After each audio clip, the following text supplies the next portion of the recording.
This is The Roadmap with Ted Jenkin. Hey everybody, I'm Ted Jenkin and welcome to another episode of The Roadmap exclusively here on America's Small Business Network. Thanks for joining us every week. We bring you some of the brightest and best CEOs and entrepreneurs across the country, starting about how to start a business, how to scale a business, and then one day maybe exit stage left. But I have to tell you, the last several months I've had a lot of people ask me, how do I start a nonprofit? What's it like running a nonprofit today? So I've got some good friends with me today, DePriest Waddy, who's the CEO, Maria Walden, who's the Chief Development Officer for the Community Foundation for Northeast Georgia. And there are a lot of foundations like this really around the country, some in cities, some in counties. So if you wouldn't mind just telling people a little bit about what your organization does and what the nonprofit does in general. And then I want to dig into it because a lot of people think it's easy to start a nonprofit and run it, but it really isn't. Right. Well, I'll start us off. So the Community Foundation for Northeast Georgia was started in 1985 by some citizens that came together and they said, hey, we want to connect people who care with causes that matter. So that's a simple way of just describing what community foundations do. And when you look at causes that matter on the world stage, they always drill down to causes that are hyper-local. And then generally there's a level of funding, there's a level of advocacy, there's a level of intentionality, who's going to do the work once we identify what the cause is. And so the Community Foundation serves as a galvanizing agent so that those causes are kind of put on Front Street, and then interested parties come together and figure out how they're going to fund them. Now, funding takes on many and different forms. Sometimes it's galvanizing and matching government funds, but when you look at private philanthropy, that's really where the action is. How do you all decide what you support? You know, when I think about Northeast Georgia, which is just growing like as fast as anywhere that's growing in the entire country, there are so many causes in the backyard of our community here. How do you decide what you actually give money to? Well, this year, coming out of the pandemic, food insufficiency is the biggest cause that we're raising funds for. Is that because of inflation right now and prices going up? Well, it's because of inflation and prices going up, but it's also because federal funding kind of came flooding through during COVID. Right. But then after COVID, it dried up. So your food co-ops and your food pantries and those nonprofits that have residential programs, they're not able to have enough food to serve the clients that they serve. So the Community Foundation has a fund where we're going to be actually giving these nonprofits upwards of $250,000 to support them throughout the year. It's not enough to solve the problem, but it definitely ignites more giving to the community as a result of that. I love that. You know, for a lot of people that are watching and they may be thinking, I either give to a nonprofit or one day I want to start a nonprofit. How does just on the basis, like how does a nonprofit get funded, right? You've got to have revenue like any company. Right. You've got to have revenue coming in. So how does a foundation generate revenue? Well, we have a corpus of donor advised funds. So the Community Foundation for Northeast Georgia, we're about the 5th largest community foundation in Georgia. Wow. And, you know, there's always an advantage, and it starts off from the fund holder or the donor. There's a tax advantage. So our fund holders open a donor advised fund with us. It's their charitable trust fund. And we open it up for them. We oversee the dollars. We help those dollars to grow tax-free. And they determine when and where they want to give the money to. And then on the other side, some of our fund holders know where they want their dollars to go to the different charities. Some of them don't. They might just have an idea that they want to support women's causes or children's causes. And that's where our educational Rolodex rolls in, because we help them to determine where good places are to give. And then we strengthen those nonprofits through our Leadership Academy so that they can run more like a business. But this foundation doesn't work so much on grants, because some will and they'll get grants for different things. It's mostly private philanthropy that would fund this nonprofit. So Maria, how do you find these people? You know, I mean, because there are people that want to donate every year. And sometimes the way they donate is they see a hurricane on TV and the Red Cross says, send money, text it to 90210 and you can donate, or they see a cause on TV. But a lot of people don't always know what's going on in their backyard. How do you get that message out to people to say, number one, we'd love for you to be able to donate. And then number two, here's what's happening in your backyard. Well, financial advisors are some of our best friends. And those people that are involved in life insurance, estate planning, wills, anything like that, that may have a client that has capital gains, or there may be some real estate or art, or because we'll kind of transfer that and liquidate that into cash to open that donor advised fund, as DePriest mentioned. But and so we find people through that, just word of mouth, but those are our best friends, and that's our front line of defense there. Now, the other side of it is that we vet all nonprofits. So if there is, and we're not taking anything away from those financial advisors as far as taking away their client. Right. We come alongside them and help them and share what is going on in the community. We just do such a tremendous job on education and vetting and what we do for those nonprofits that it really just, it makes better sense. And it's such an important conversation. Not that everybody in America has a financial advisor, but those that are fortunate enough to have a financial advisor. These donor advised funds, essentially a client can donate. They get a tax deduction today.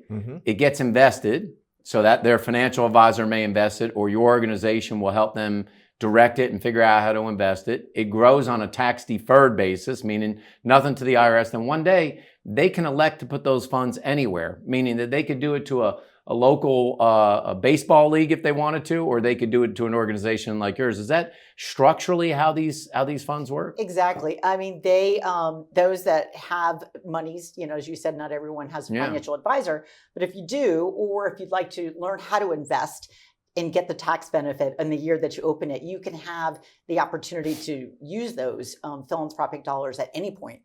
But to me, family foundation is also important. And as we are more people are setting that up as they build wealth now. Exactly. So as you're leaving a legacy for your kids, or want to be a role model as to philanthropic, giving, tithing, whatever it may be, it's a way for you to create a family board. And let your kids help you determine where their heart speaks to them. I've always said that people that have built significant wealth, we're talking about millions of dollars, it's always more blessed to give than to receive, just because it is, but the tax code says so. It really does, right? Because if you really understand the tax code, everybody wins, right? The nonprofit organizations win, you win with tax deductions, and then the money can go to all sorts of good causes, but you can even get income from these kinds of trust over time or things like that get set up.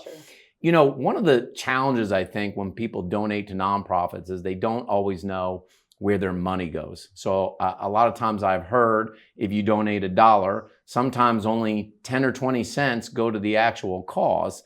How do you try to balance that out? Because obviously you have to have operations, you got to have staff, you payroll like any other business. How do you balance out how to get the most to go to the actual nonprofit organizations? Yeah, I'll let you handle this one. Well, I will tell you, we keep the nonprofits that are within our family, we keep them educated.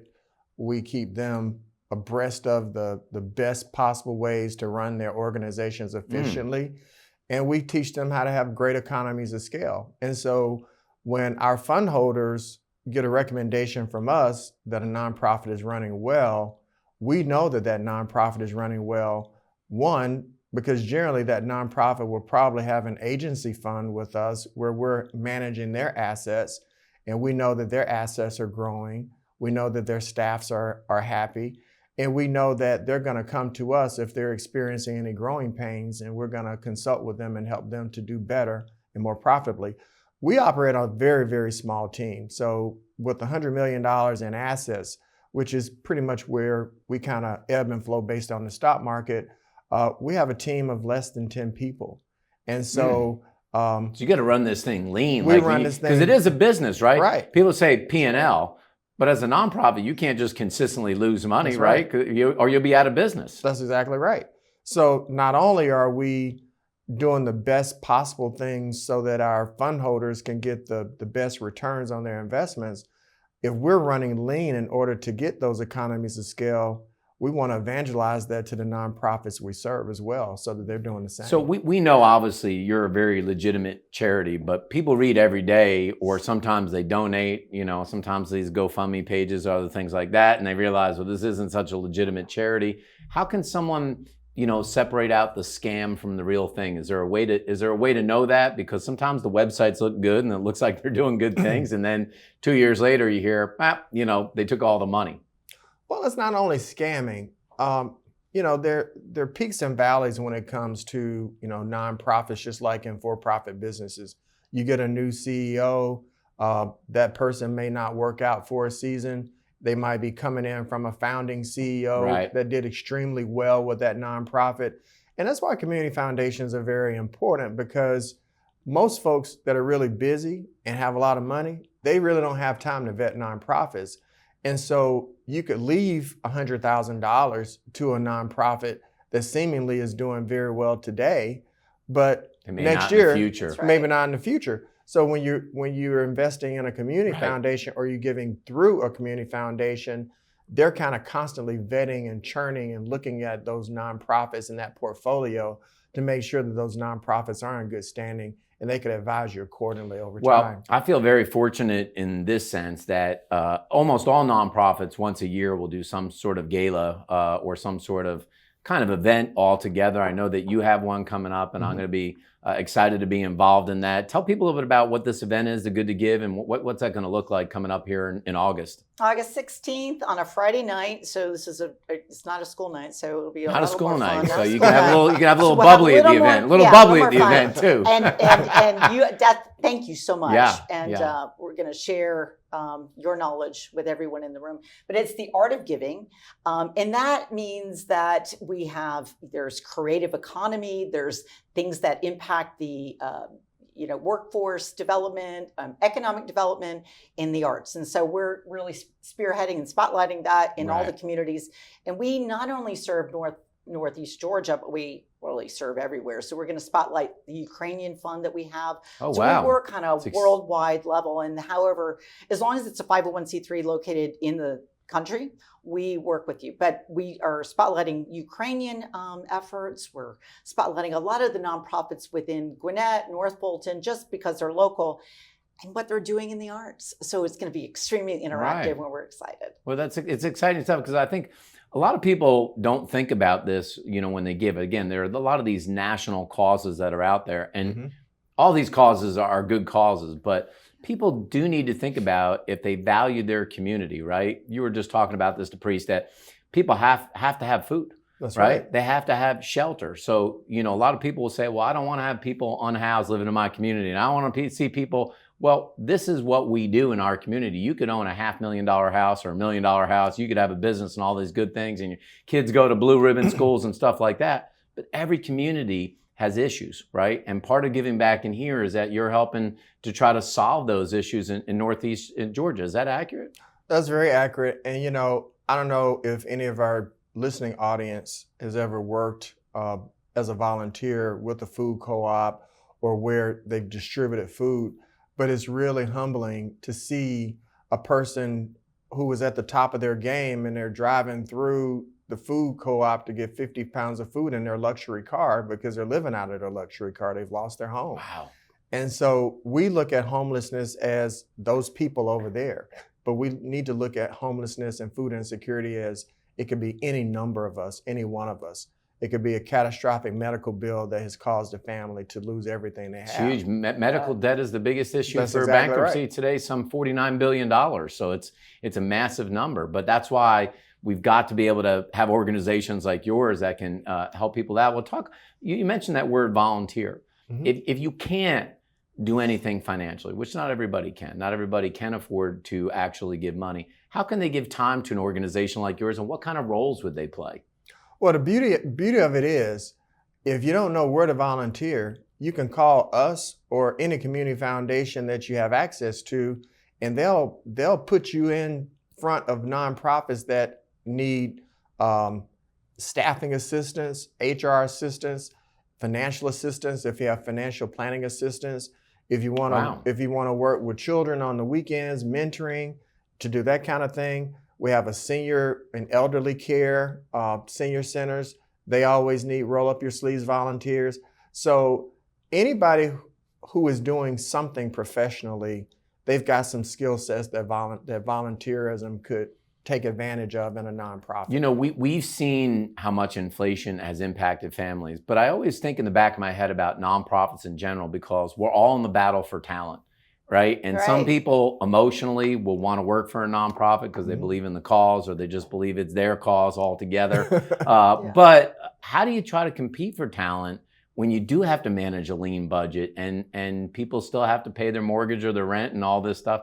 How do you try to sell the dream for people to come work for you in the nonprofit when it may not be their chosen path? It's not, they don't, you know, how do you do that? May I take this? Yeah, sure. Yeah. So one of the things that separates us from all the other community foundations in the state is that we provide a tremendous amount of education.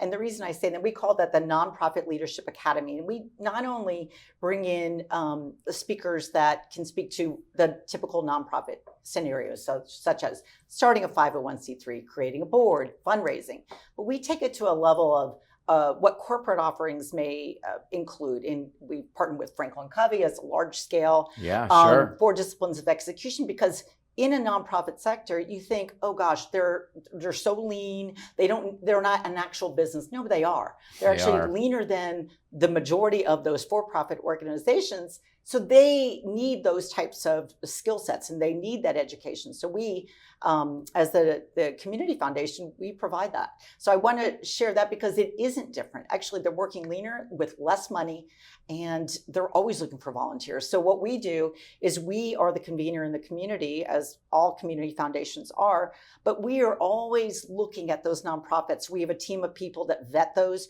are always chatting with them to see where their needs are. We do executive roundtables, so we learn where there might be a opportunity for career in one of those nonprofits, so we can help share that knowledge and help them find the right people for that job. So when you look at the foundation, what do y'all see the vision of this over the next 3 to 5 years? I mean, you've got a tremendous executive team. If this all works out well, what do you see it looking like 3 to 5 years from now? Our goal is to grow our asset base double what it is today. Get to $200 million. We want to be $200 to $250 million. And, you know, there's some bragging rights that obviously comes along with that. But just think of how many more people and causes we can serve and connect to in expanding our geographic footprint and our economic footprint. That's more people who are going to get food insecurities met, more people that are going to get housing, more people that are going to go to college. Sure. And so, you know, Maria has been instrumental in working with retirement communities to set up scholarship programs for the employees and their kids of those retirement communities, because if they could stay put and stay satisfied with that work, then it's a healthier elder care across the board.